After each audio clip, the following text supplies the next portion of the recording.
आज हम Bhagavad Gita chapter 11 the universal form के श्लोक 32 को कवर करने वाले हैं। रोज की तरह पहले संस्कृत में श्लोक को पढ़ेंगे, इसके इंग्लिश ट्रांसलेशन को देखेंगे और मीनिंग को समझेंगे। तो चलिए शुरू करते हैं। श्री भगवान उवाच कालोस्मि लोकास्याकृत प्रवृद्धो लोकान् समाहर्ताम् इहा प्रवृत्त्यहृतेऽपि त्वां न भविष्यन्ति सर्वे ये वसतिता प्रतयाणि केषु युध्यः। The Supreme Personality of Godhead said, "Time I am the great destroyer of the worlds, and I have come here to destroy all people, with the exception of you, the Pandavas. All the soldiers here on both sides will be slain." ठीक है, मतलब भगवान बोल रहे हैं समय time I am, मैं ही हूँ समय, the great destroyer of the worlds, मैं सारे वर्ल्ड्स को डिस्ट्रॉय कर सकता हूँ। And I have come here to destroy all the people, मैं सारे लोगों को भी डिस्ट्रॉय कर सकता हूँ और आया ही हूँ उस वजह से यहाँ आज। With the exception of you the Pandavas, तुम्हारे एक्सेप्शन तुमको अलग रखते हुए, all the soldiers here on both sides will be slain, तुमको छोड़ करके, पांडवस को छोड़ करके बाकी सभी सारे जितने भी यहाँ पे सोल्जर्स है, जितने भी लोग लड़ रहे हैं, सबको मार दिया जाएगा। सो यहाँ के एक्सप्रेशन को समझ लेते हैं। Although Arjun knew that Krishna was his friend, Arjun को पता था कृष्ण उसके दोस्त थे, and supreme personality of God head, he was puzzled by the various forms exhibited by Krishna. Krishna को देख करके वो बहुत पजल था कि कृष्ण एक्चुअली क्या है, मॉन्स्टर जैसा भी दिख रहा है, राक्षस जैसा भी दिख रहा है, अच्छा भी दिख रहा है, सब कुछ है। Therefore he asked further about the actual mission of his devastating force, मतलब उनका जो ये सब कुछ डिस्ट्रॉय कर देने वाली जो शक्ति है उसका मीनिंग वो समझना चाह रहा था।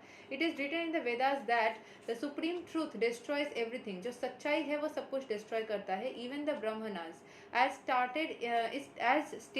stated in the Katha Upanishad, यस्य ब्रह्म च क्षत्राम च उभे भवता उदनः मृत्युर्यस्योपस्यचाणां का इत्या वेदा yatra sa. Eventually all the brahmanas, kshatriyas and everyone else are devoured like a meal by the supreme. This form of the supreme lord is the all devouring giant, and here Krishna presents himself in the form of all devouring time. Except for a few Pandavas, everyone who was present on the battlefield would be devoured by him. Arjun was not in favour of the fight, तो अर्जुन जो था वो इस युद्ध के favour में नहीं था, क्योंकि उसको पता था कि सब कोई मारे जाएंगे इस वाले युद्ध में उसको छोड़ करके। Arjun was not in favour of the fight and he thought it was better not to fight and there would be no frustration. In reply lord is saying that even if he did not fight everyone of them would be destroyed, मतलब वो fighting करे चाहे ना करे सबको एक दिन मरना ही है। For that was his plan. If Arjun stopped fighting, he would die in another way. Death could not be checked even if not in fight. मतलब लड़ो चाहे ना लड़ो, मृत्यु तो ऐसे भी आएगी वैसे भी आएगी। उससे अच्छा है कि आप देखो, लाइफ में डरने का कोई मतलब नहीं, ऐसे प्रॉब्लम्स ऐसे भी रहेगी वैसे भी रहेगी, उससे अच्छा है प्रॉब्लम्स को फेस करें। Death could not be checked even if he did not fight. In fact, they were already dead. Time is destruction. All manifestations are to be vanquished by the desire of the Supreme Lord. That is the law of nature. तो फिर ये time के साथ साथ सबको ही destroy हो जाना है, सबको ही चले जाना है, तो यही लॉ है। उससे अच्छा है कि आप फेस करो सिचुएशन को और ना डरो।